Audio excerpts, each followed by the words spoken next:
चारू ओर हो तबो नाही मनावा में हो खतायो जोर हो।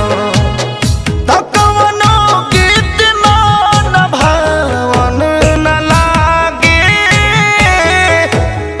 माई हो सुनबा चरवा छठ घाट सुहावन न लागे। माई वो सुनावा चरवा छठ घाट सुहावन ना लागे।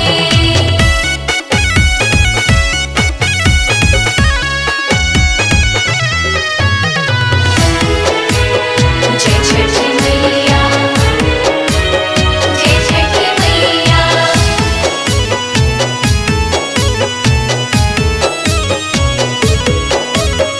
बोलिया कोयलिया के लागे जैसे गारी सुने खाती कान तारा सता की लिकारी।